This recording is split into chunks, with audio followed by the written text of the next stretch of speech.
intro chord pattern, drop B tuning.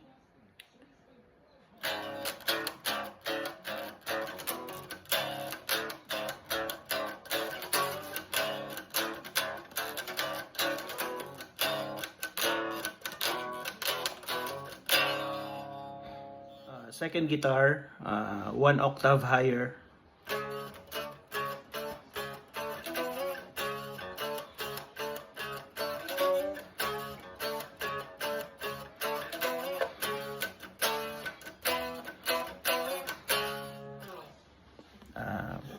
First stanza.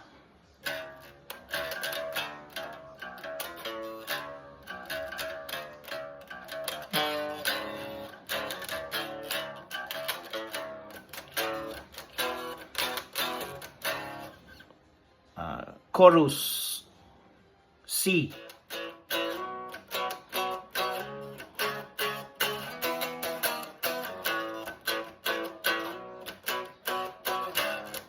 Repeat intro.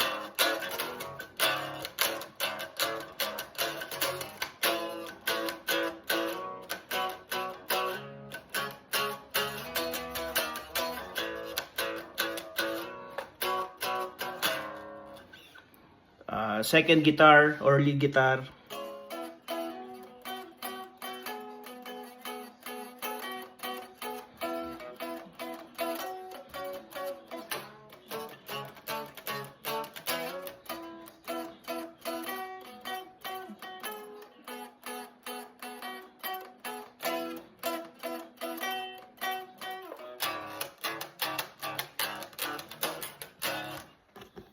Guitar solo.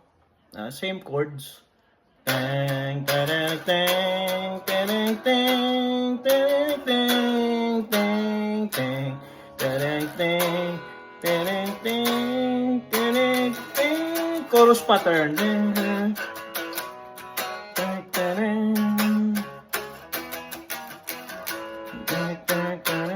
Repeat intro.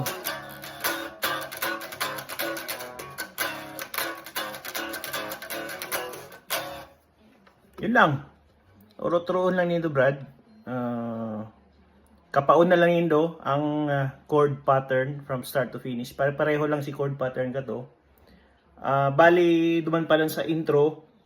Double palm muting ito. Ayaw ganun tanong no?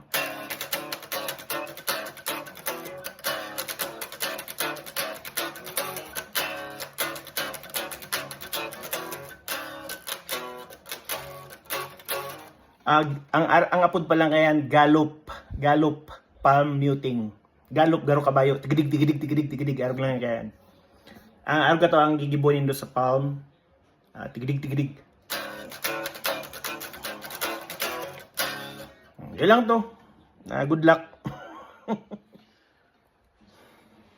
Sa bass palan, ang tuning ko kaning kasi 4 string lang ini. Ini B, E as in echo, A, D. Pero kung 5 string ang gamit nito, okay lang. Basta i-drop B lang nindo. Ini kaya 4 string lang ni, pero niribayan ko ni pang 5 string na guitar. So, yun na tong tune ni kato. B, E, A, D. So, same lang to kung anong chord pattern katong sa gitara, sa first guitar. Power chords lang boss. Tapos duman sa second line intro, octave higher ka mo. Sunod dun indo si second guitar, nadigdi na.